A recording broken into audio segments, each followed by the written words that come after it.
What's going on, guys? Setso Mirza here, fresh out of the lab, or should I say fresh out of the Remote Duel Extravaganza. This time with a Harpie deck profile that I piloted to a 40th place finish out of 256 players, getting me that top 64 invite to the Remote Duel Invitational. And that's it, guys. We finally did it. Finally topped and did well at a big event with Harpies. Been working towards this with the channel pretty much since day one, and finally Featherstorm is being played, at meta events, competitive tables, exactly what we like to see. So first of all, I wanted to give big shout outs to both the Harpie Discord and the Duelist Academy Discord for all of the support, deck building ideas, techs, bouncing, brainstorming, just going back and forth with communities of like-minded people has been really helpful, and wanted to give huge shout outs to them. Also wanted to give a big shout outs to Noah Bagelman, who did a deck doctor on this build. He came up with a lot of interesting ideas, which I'd like to try incorporating in the future, but I was able to take away one of his suggestions, and it ended up doing quite well for me today. So without further ado, let's just get on into the profile. Starting off, we got Triple Harpie Perfumer. So this is the bread and butter normal summon of the deck. It's the only dedicated normal summon. Just grabs you our one of Elegant Egotist is our only target that we're playing. And yeah, I know we're cutting down on the Harpie package quite a bit in this deck, but pretty much the way that I went about building it was to try and simulate what Bird Up was doing, and just finding which spots in the deck that we could cut and replace the Labralusks with Harpies and try and achieve something similar. But the reason why we go with the Harpies instead is because of access to Featherstorm, which I'll get to in a bit. But this is the Perfumer package. And then next we got our double Vanilla Harpie Lady. And to pair with that, we got the triple Unexpected Die. So this package lets you turbo the Harpie out of deck without having to use your normal summon, and pretty much makes your Featherstorm live right away. It also helps with making rank 4 plays, and there's a whole bunch of combos associated with Die and Fractal, Die and Nerval, and whatnot. So Unexpected Die, pretty solidly performed all day. And then of course, the reason why we're playing Harpies, the last Harpie cards in the deck, we got the triple Harpie's Featherstorm. So Harpie's Featherstorm was an absolute house for me today. It overperformed both on my turn and the opponent's turn. Going second versus Virtual World, I opened Featherstorm plus Die, and I was able to negate his VFD, as well as break the board and build an entirely, big board of my own, which actually ended up getting broken, but I'll get into that later. But yeah, Harpie's Featherstorm just absolutely putting in work today. Being able to stun out somebody for their entire turn, or guarantee all your plays go through without having to worry about hand traps, is always really nice, and pretty much the reason why we're playing Harpies in the first place. Next, moving on into the Tri-Brigades, we got the triple Tenki, standard, the triple Fractal. So this is obviously the card that you want to see pretty much every game. Tenki or Fractal, or just some way to them, it's one card, Samord plus protection, as well as all sorts of combos that it enables. Just does everything for the deck, and especially after Blazing Vortex, where we got Kit, Fractal really became a house. And then we got the triple Tri-Brigade Nerval, as well as triple Keras. So Keras was something I was only playing at 2 for a while, but I ended up bumping it up to 3 just because the extension, being able to combo off after using your normal summon on Perfumer, is really key.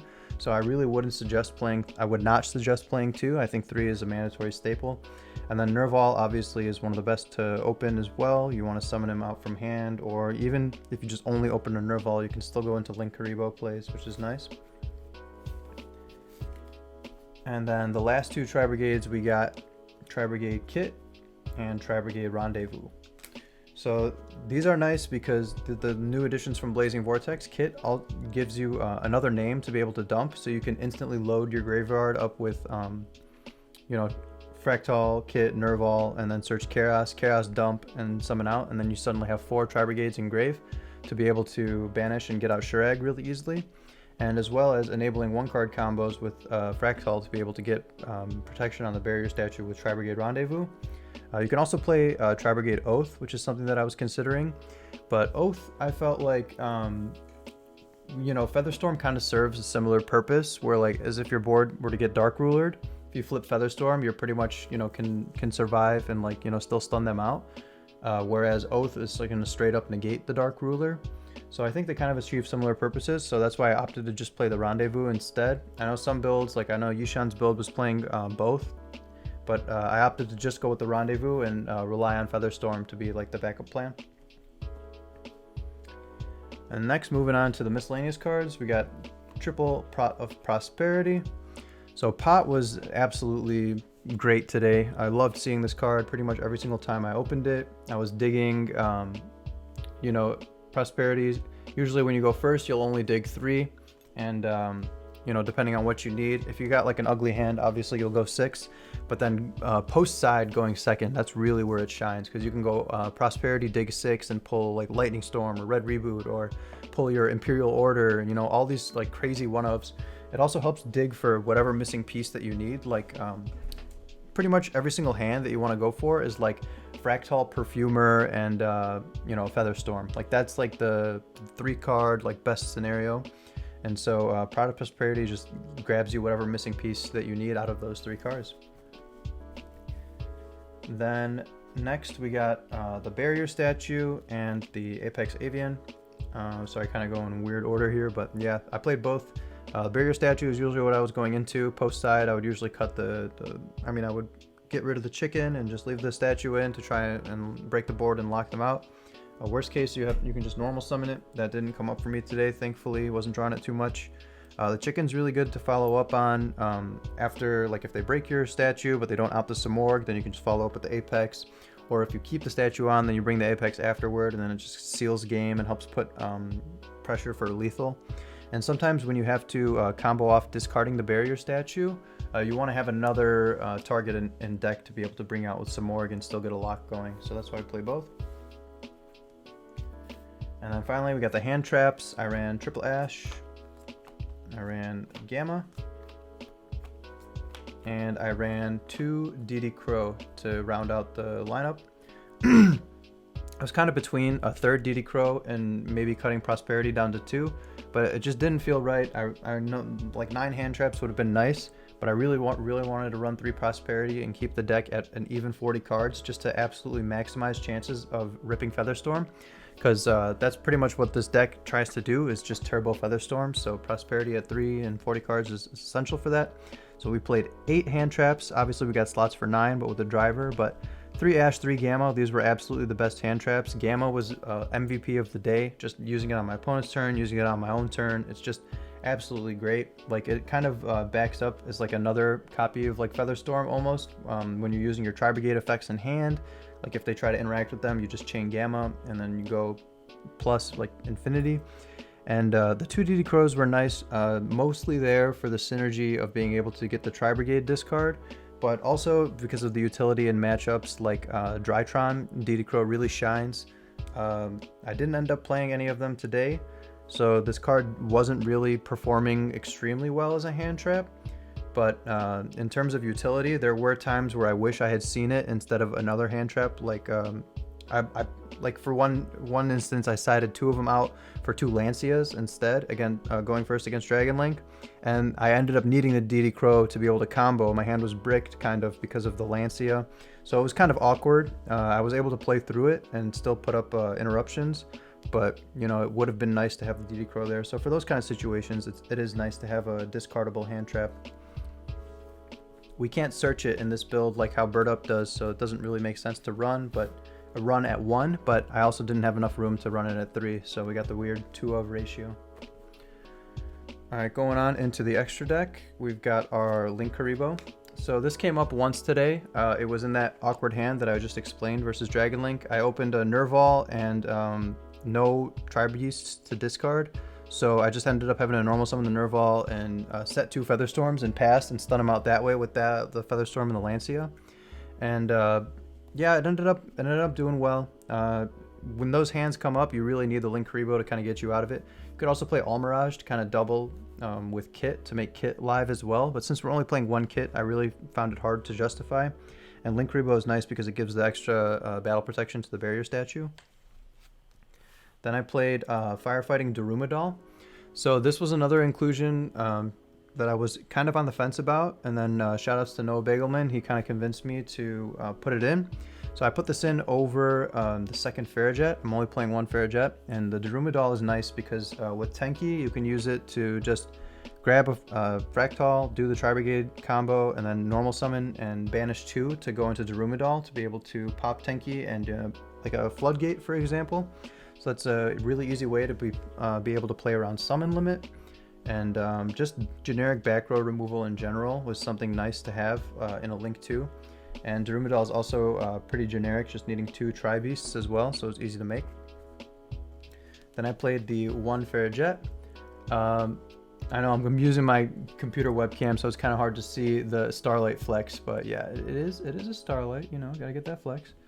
And I only played 1, not because I only have 1 Starlight, but I really never found the second Farrajet coming up, and like it was very rare instances where it did.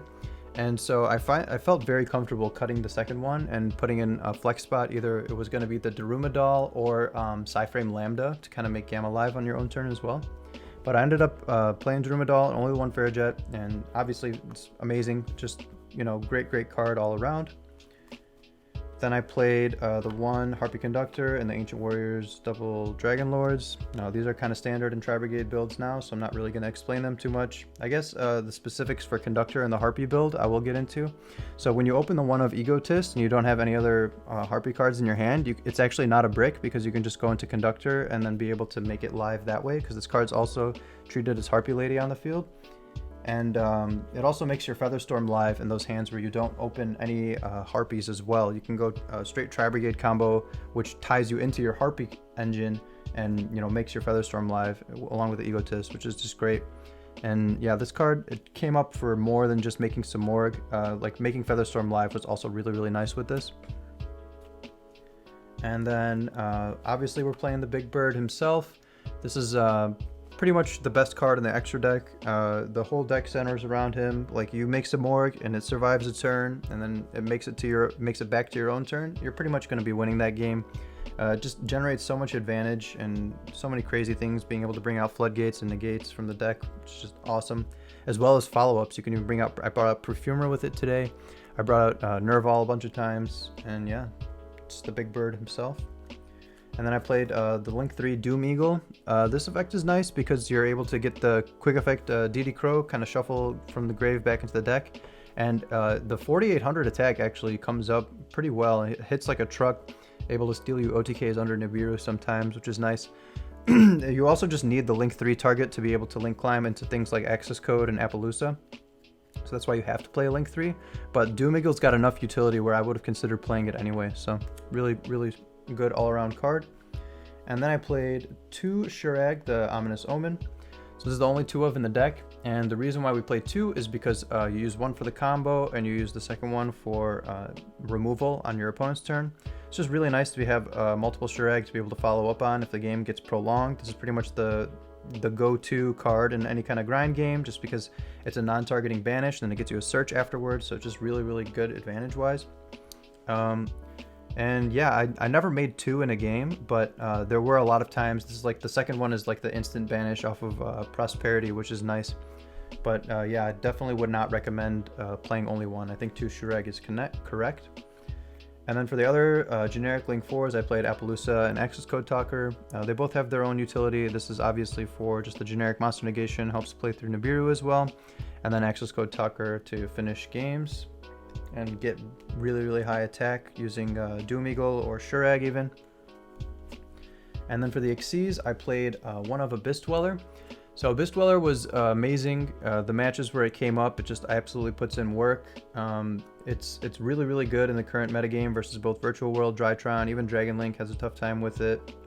Even in the mirror match has a tough time with it, like being able to turn off all the Tri-Brigade Grave effects.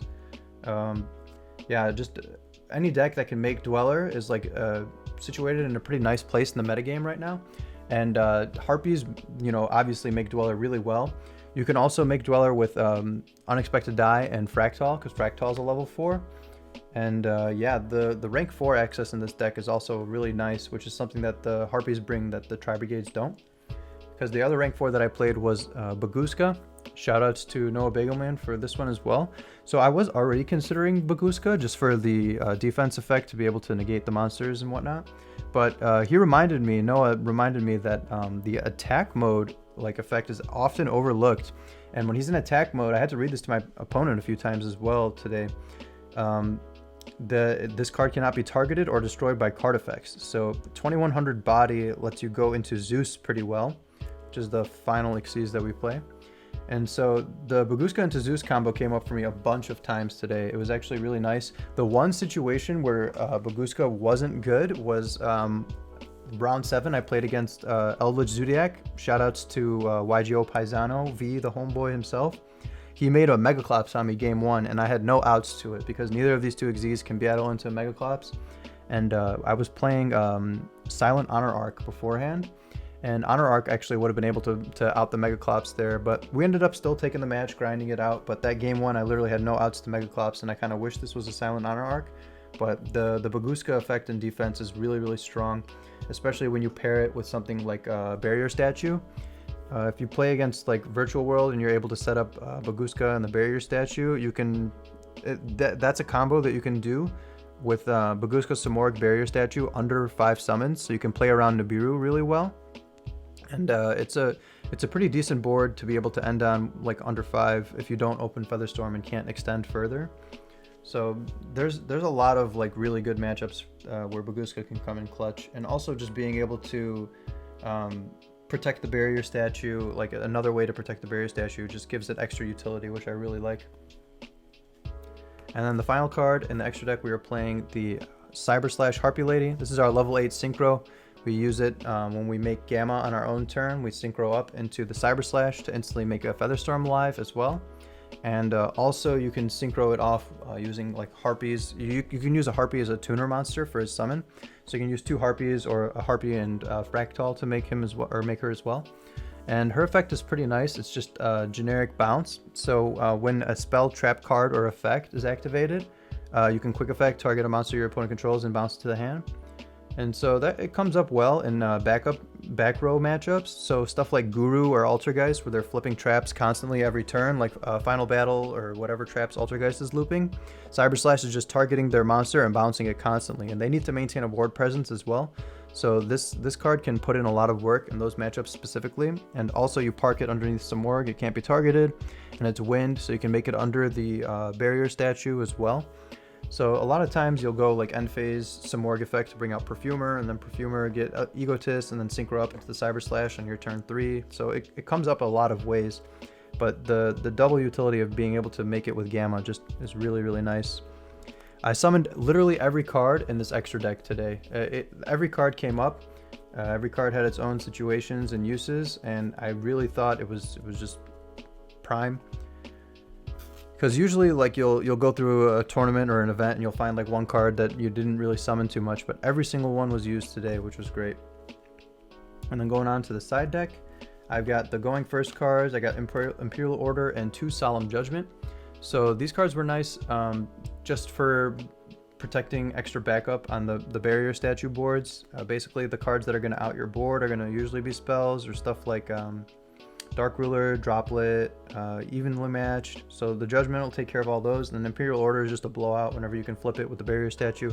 It's like 2 huge floodgates, just really hard to out. And then hand traps, I played Triple Lancia. This is for pretty much the Virtual World matchup. It also comes in versus things like Dragon Link and Invoked, Phantom Knights, you know, what have you. Lancia's just got really great coverage this format, so gotta play it. I was contemplating maining it over the DD Crows, but I'm kind of glad that I didn't. Just didn't come up in the main deck enough to consider maining it, but I know a lot of people did today. Nibiru was another one that I was thinking about as well. And then I also played 2 Skullmeister. The ratio seems kind of weird, but basically I'm playing 8 hand traps in the main, so I wanted to bring in 5 post side for a total of 13 post side, along with the Featherstorms. Featherstorm is a really strong going second card, especially against Virtual World. So I would bring in these 5, and I would leave Featherstorm in, and I would have pretty much 16 cards that you want to see that are going to help you break their board. And then Skullmeister also has nice applications against the mirror match as well, being able to negate everything that's in the graveyard.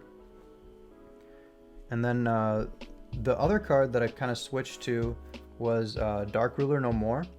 So this was a suggestion by Acclaim in the Duelist Academy Discord. I think that's how I say his tag. But yeah, shoutouts to him. He pretty much suggested Dark Ruler for me. It's really good against Drytron. Obviously, you're going to be playing through the 2 orange lights in hand either way, but being able to just negate the board without having to discard anything for droplet is nice. This also has great applications against Winda as well. And I brought it in today versus the Shadal matchup that I had, and ended up coming up clutch to be able to negate Winda. So Dark Ruler is good. It also comes up against big boards. Like I know Rock wasn't super popular today, but it was something that I kept in mind, like those Adamancipator boards. You just drop a Dark Ruler on them and they usually don't have anything. Dweller is not really being made, even though it is usually sometimes part of their end board. But yeah, Dark Ruler is just really good for just blanket negating the whole board. And then finally for the back row removal, we are playing Feather Duster, 2 Lightning Storms, and the Red Reboot. I upped it to 4. I was playing just these 3, but I ended up cutting the 3rd Meister for the 2nd Lightning Storm, and I'm really glad that I did, because Lightning Storm came up for me clutch in a bunch of matchups today. The Feather Duster is also nice because you can search it off Feather Storm. If you like post side, you bring in Duster against like a back row matchup, you can opt to set a Feather Storm and then try to bait your opponent into destroying it. And then if they do, you just chain Feather Storm, and then when it gets destroyed, you search the Feather Duster as a follow-up. So it can be really, really strong that way as well. And then these don't really need explanation. You just blow out all the back row and, you know, usually win from there. And that's how it worked for me in a bunch of matchups. Now, really quick, I'm just going to go through my the decks that I played. So I was playing kind of Rogue, and usually whenever you play Rogue, you try to build against the meta, and you end up not seeing any meta, and that's exactly what happened to me. I mean, I saw meta, but not majorly. So round 1, I played against Trap Tricks. I won that 2-1. Round 2, I played against Dragon Link, and I lost that matchup 1-2. Oh, sorry, just to preface, I lost all 8 of my dice rolls. I lost every single dice roll, and I still ended up finishing 5-2-1, which was good enough for a 40th place finish. So even if you're losing dice rolls, don't be, you know, hanging your head. Like, this deck does really, really well going second with the 8 hand traps main decked and the 3 Feather Storm. Really lets you play through a lot of boards. But yeah, round 1 I played Trap Tricks 2-1. Round 2 I lost Dragon Link 1-2.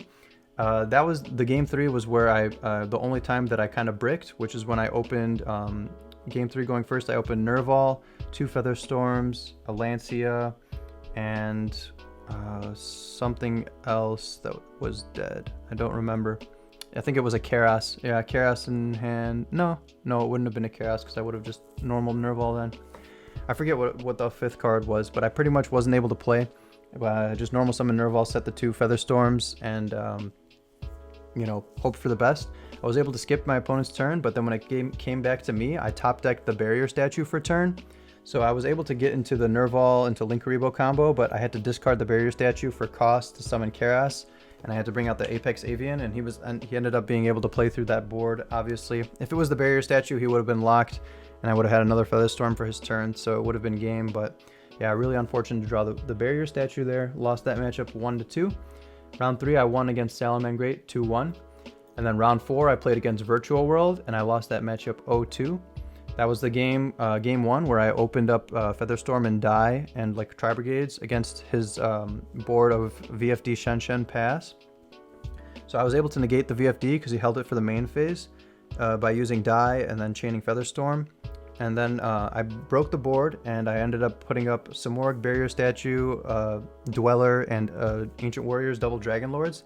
And he ended up breaking my board back with top deck of the City Kowloon, along with running Jinzo Layered out of all things in the extra deck. And then Jinzo Layered ended up becoming a meme of the day because I just was so shook after that. And the game 2, he had Gamma Nib, and I opened up Fractal plus Die with a discard, which is enough to play through, like put up a board of Baguska and Barrier Statue under 5 summons. But I kind of missequenced my plays, and I ended up playing into Nib when I didn't need to because I got gammaed, and yeah, I was still tilting from that first game, so I ended up losing that match 0-2. It was definitely the worst part of the day. Round 5, I played against Shadal Dogmatica, and that ended up being a draw. That's where Dark Ruler ended up coming in clutch. Game 2, like, it just took a long time, and then Game 3, there wasn't really enough time to go back and forth. I got a battle phase, but he ended up making Winda, and I had to negate it with Dark Ruler, so then it just ended up being a draw. So after that, I pretty much needed to win out to secure an invite, and so I needed to just go 3-0 and finish the rest of the day, and that's exactly what I did. Round 6, I played against Goki. I won that matchup 2-1. Round 7, I played against Zodiac Eldritch, the YGO Paisano V, and I ended up winning that 2-1 as well. After I couldn't out his Megaclops game 1, I clawed it back and won the next 2 games. And then the final round, round 8, I played against Medolce, and I won that 2-0 by opening just amazing both games. I opened up Gamma Ash game 1 and then Gamma Lightning Storm game 2. So yeah, it was just a blowout. And yeah, so the only like super meta matchups that I faced were the Dragon Link, the Virtual World, the Zodiac Eldritch, and then maybe the Shadal Dogmatica. So it was a pretty good day. Like I said, we got our invite. We're gonna go to the Invitational Qualifier. I'm likely gonna be playing a variant of this deck again, just because I want to bring back the Harpies and show how far we can get with them. And yeah, so hopefully you guys enjoyed. Hopefully this gives more motivation to people to pick up Harpies and bring them to events. Harpies and the Tri-Brigade synergize really, really well together. And yeah, Seto Mirza signing off. Peace.